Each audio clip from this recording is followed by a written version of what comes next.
Salam sejahtera dan selamat sabat buat kita semua. Tuhan Yesus memberkati. Pada hari ini saya akan mau membaca buku Alkitab di buku Keluaran, pasal yang ke-39 dan yang ke-40. Pasal yang ke-39 ini perikopnya berjudul ialah membuat pakaian imam. Ayat yang pertama. Dari kain ungu tua, kain ungu muda, dan kain kirmizi, dibuat merekalah pakaian jabatan yang dipakai apabila diselenggarakan kebaktian di tempat kudus.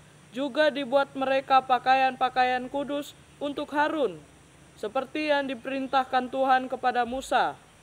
Dibuatnyalah baju efod dari emas, kain ungu tua dan kain ungu muda, kain kirmizi dan lenan halus yang dipintal benangnya. Mereka menempa emas papan dan potongnya itu menjadi benang emas untuk dipakaikan pada kain ungu tua, pada kain ungu muda, pada kain kirmizi dan kain lenan halus buatan seorang ahli. Dibuat merekalah tutup bahu pada baju efod itu yang disambungkan kepadanya. Di kedua ujungnya lah baju efod itu disambung. Sabuk pengikat yang ada pada baju efod itu adalah seiras dan sama buatannya dengan baju efod itu, yakni dari emas, kain ungu tua, kain ungu muda, kain kirmizi dan lenan halus yang dipintal benangnya, seperti yang diperintahkan Tuhan kepada Musa. Dikerjakan merekalah permata krisopras, yakni dililit dengan ikat emas, diukirkan pada nama para anak Israel yang diukirkan seperti materai. Ditaruhnyalah itu pada kedua tutup bahu baju efod sebagai permata peringatan untuk mengingat orang Israel, seperti yang diperintahkan Tuhan kepada Musa. Dibuatnyalah tutup dada buatan seorang ahli. Buatannya sama dengan baju efod, yakni dari emas, kain ungu tua, kain ungu muda, kain kirmizi dan lenan halus yang dipintal benangnya. Empat persegi dibuatnya itu, lipat dua dibuat mereka tutup dada itu sejengkal panjangnya dan sejengkal lebarnya. Ditatahnya merekalah itu dengan 4 jajar permata yaspis, merah, krisolit, malakit. Itulah jajar yang pertama. Jajar yang kedua, permata batu darah, lazurit, yapis hijau. Jajar yang ketiga, permata ambar, akik, kecubung. Jajar yang keempat, permata pirus, krisopras, dan nefrit, dililit dengan ikat emas. Demikianlah permata-permata itu dalam tatahannya, sesuai dengan nama para anak Israel.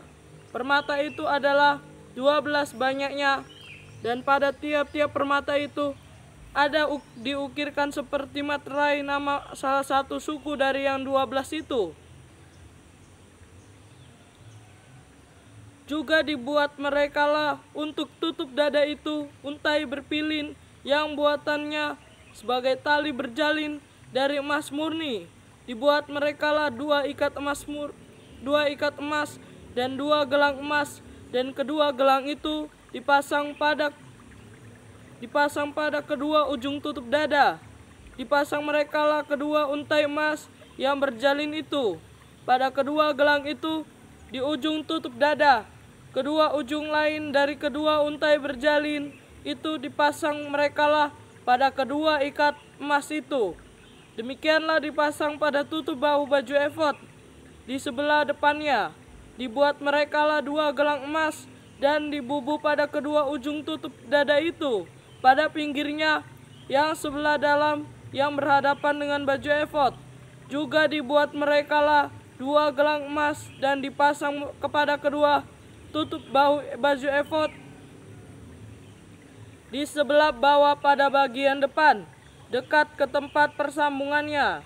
di sebelah atas bahu baju efod. Kemudian diikatkan merekalah tutup dada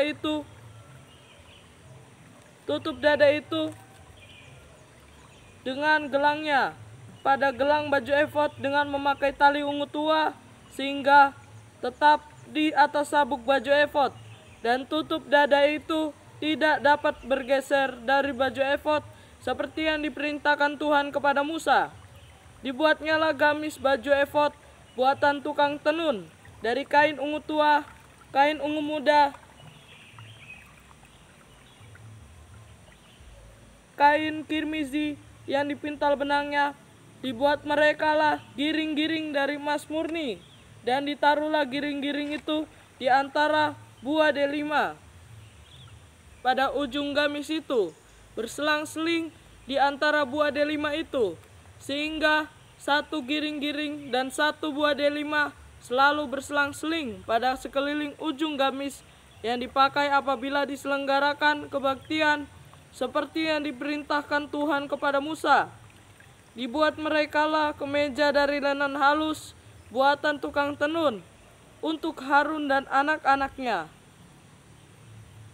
serban dari lenan halus, destar yang indah dari lenan halus, celana lenan dan dari lenan halus yang dipintal benangnya, dan ikat pinggang dari lenan halus yang dipintal benangnya, kain ungu tua, kain ungu muda, dan kain kirmizi dari tenunan yang berwarna-warna seperti yang diperintahkan Tuhan kepada Musa. Dibuat merekalah patam jamang yang kudus dari emas murni, dan pada jamang itu dituliskan tulisan diukirkan seperti materai kudus bagi Tuhan. Dipasang merekalah pada patam itu tali ungu tua untuk mengikatkan patam itu pada serbannya di sebelah atas seperti yang diperintahkan Tuhan kepada Musa. Pekerjaan itu diterima baik oleh Musa. Perikop yang kedua. Pekerjaan itu diterima baik oleh Musa. Demikianlah diselesaikan segala pekerjaan melengkapi kemah suci, yakni kemah pertemuan itu. Orang Israel telah melakukan tepat seperti yang diperintahkan Tuhan kepada Musa. Demikianlah mereka melakukannya. Dibawa mereka lah kemah suci itu kepada Musa, yakni kemah dengan segala perabotannya, kaitannya, papannya, kayu lintangnya, tiangnya, dan alasnya, tudung dari kulit domba jantan yang diwarnai merah, tudung dari kulit lumba-lumba, tabir penudung, tabut hukum Allah dengan kayu-kayu pengungsungnya, dan tutup pendamaian, meja segala perkakasnya, dan roti sajian, kandil dari emas murni, lampu-lampunya, lampu yang harus teratur di atasnya, dan segala perkakasnya, minyak untuk penerangan, mesbah dari emas, minyak urapan, ukupan dari wangi-wangian, tirai pintu kemah, mesbah tembaga dengan kisi-kisi tembaganya, kayu-kayu pengungsungnya, dan segala perkakasnya, bejana pembasuhan dengan alasnya, layar pelataran, tiangnya dan alasnya, dan tirai untuk pintu gerbang pelataran, talinya dan patoknya, segala perkakas untuk pekerjaan mendirikan kemah suci, yakni kemah pertemuan itu, pakaian jabatan yang dipakai apabila diselenggarakan kebaktian di tempat kudus, pakaian kudus untuk Imam Harun, dan pakaian anak-anaknya untuk memegang jabatan imam, tepat seperti yang diperintahkan Tuhan kepada Musa. Demikianlah dilakukan orang Israel segala pekerjaan melengkapi itu, dan Musa melihat segala pekerjaan itu, dan sesungguhnya lah mereka telah melakukannya seperti yang diperintahkan Tuhan. Demikianlah mereka melakukannya. Lalu Musa memberkati mereka. Perikop yang pasal yang ke-40. Perikopnya ialah Musa mendirikan kemah suci. Ayat yang pertama. Berfirmanlah Tuhan kepada Musa, pada hari yang pertama dari bulan yang pertama haruslah engkau mendirikan kemah suci, yakni kemah pertemuan itu. kau tempatkanlah di dalamnya tabut hukum, dan kau pasanglah tabir sebagai penudung di depan tabut itu. Kau bawalah ke dalamnya meja, dan taruhlah di atasnya berkakas menurut susunannya. Kau bawalah ke dalamnya kandil, dan kau pasanglah mezbah emas untuk membakar ukupan di depan tabut hukum. Kau gantungkanlah tirai pintu kemah suci. Kau taruhlah mezbah korban bakaran di depan pintu kemah suci, yakni kemah pertemuan itu. Kau taruhlah bejana pembasuhan di antara kemah pertemuan dan mezbah itu. Haruslah kau taruhlah air ke dalamnya. Haruslah kau buat pelataran keliling, dan kau gantungkanlah tirai pintu gerbang pelataran itu. Kemudian kau ambillah minyak urapan, dan kau urapilah kemah suci dengan segala yang ada di dalamnya. Demikianlah harus engkau menguduskan dengan segala perabotannya, sehingga menjadi kudus. Juga kau urapilah mezbah korban bakaran itu dengan segala perkakasnya. Demikian engkau harus menguduskan mezbah itu, sehingga mezbah itu maha kudus. Juga kau urapilah bejana pembasuhan itu dengan alasnya, dan demikianlah engkau harus menguduskannya. Kemudian kau suruhlah Harun dan anak-anaknya datang ke pintu kemah pertemuan, dan kau basuhlah mereka dengan air. Kau kenakanlah pakaian yang kudus kepada Harun. Kau urapi dan kuduskanlah dia supaya ia memegang jabatan imam bagiku. Juga anak-anaknya kau suruhlah mendekat, dan kau kenalkanlah meja kepada mereka. Urapilah mereka seperti engkau mengurapi ayah mereka, supaya mereka memegang jabatan imam bagiku. Dan ini terjadi supaya berdasarkan pengurapan itu mereka memegang jabatan imam untuk selama-lamanya turun-temurun.